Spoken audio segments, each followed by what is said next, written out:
50 editions, 1 year. Happy Times began as a plan to bring some positive reading to the table. It was COVID times, and even though a few things had eased out, many of us hadn't even started newspapers. WhatsApp messages was full of COVID news and numbers, and I wondered if everything would ever get normal again. I remember picking up the phone one morning and telling the editor, Aritri, and her mother, "We've got to do something. The news around is so depressing." In order to rope Aritri in, I told her I would handhold and support her through this journey. As a 16th birthday gift to her, I gifted her my time. The idea was to piggyback on her interest in journalism, and we are truly lucky to have the support of willing contributors and happy readers. Every week passed slowly, and every Friday night especially was a late night. But every edition taught Aritri to manage and learn the ropes. Happy Times has become a success on the strength of Aritri's perseverance. I am so looking forward to what the next year of Happy Times will bring.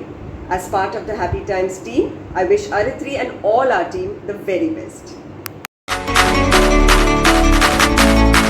Talk about my writing and editing process. There are 3 types of articles that I usually write. One is the opinion based, and that is by far the easiest to write for me personally. I usually rant, and then I take out the redundant, irrelevant parts of my rant. That basically is the article. Then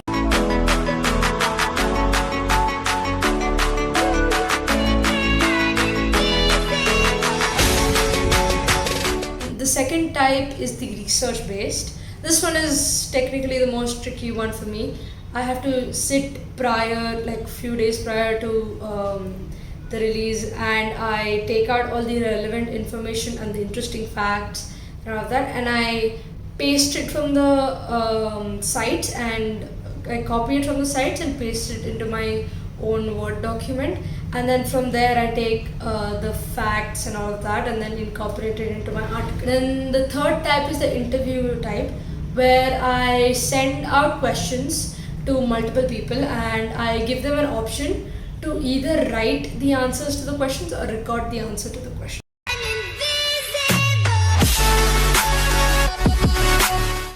So obviously if they are recording the answers to the question, I transcribe what they're saying, and if they're writing it, I either again transcribe or edit what they're saying, or I keep the answers. If it's very well written or beautifully written, then I keep the answers as it is and then build my whole article around it. Now if you're talking about editing, as in editing others' articles, I usually just put into Grammarly, where it checks the basic spacing of the words and commas and punctuations that usually don't catch my eye. But then I still have to proofread, because Grammarly tends to edit unnecessary things. For example, if you've used a Hindi word, it will probably autocorrect it to some English word that doesn't make sense. After that, it goes to my mentors. So it first goes to my chief mentor, Priyanti, and then after that it goes through my mom. And editing, as in the Canva part, as in the graphics part, the way it looks, I usually just play around with different color combinations and which is more visible. So first, when we started off, we started with a white font, but we received feedback that a white font isn't like, it's not easy to read. So we changed it to black font, and then I just play around with the colors. So this whole Happy Times, the development that I can observe is in my academics, where I have observed that when they give us language assignments like write a descriptive essay or write a narrative essay, it's just easier for me to collect my thoughts. It doesn't take me as much time as to think of what to write, and also it has helped me in my projects a lot, since we had an online project time. I wasn't very used to the PPTs and Canva and all of that, but this has really helped me get used to typing faster and be creative with colors and stuff like that. So it has really helped me talk to. So I don't have that much training on how to talk to people, how to get them to write exactly what I want them to write, and write formal emails and stuff like that. This has helped me, figure out what kind of words to use in formal settings, which ones not to use, what is important. So stuff like please and thank you is really important. It sets a good impression when you're working with someone. Also time management. I'm probably the worst at time management. So Happy Times has really helped me figure out that I have to finish this by this time. Otherwise, I won't be able to release the edition on time.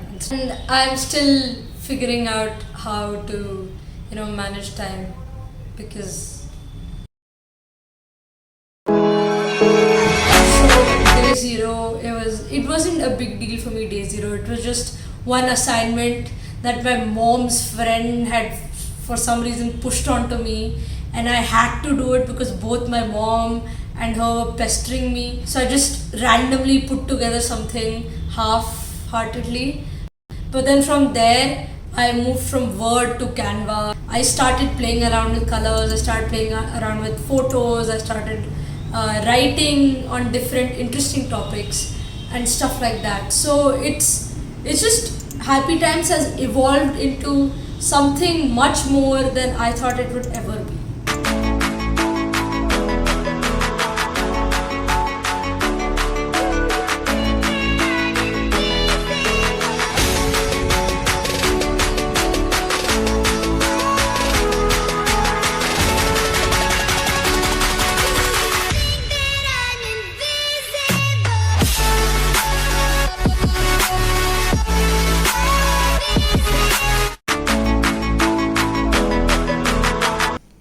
We hope you enjoyed the process of the making of Happy Times. On behalf of the Happy Times team and Aditri, I would like to say thank you to one and all who has been a part of this journey and who has been very kind and encouraging with your words of encouragement and feedback. Before we bid a final goodbye, we come to you with one final edition that will be out on the week of the Teachers' Day, and would like to take this opportunity to once again thank all of you and bid you all farewell.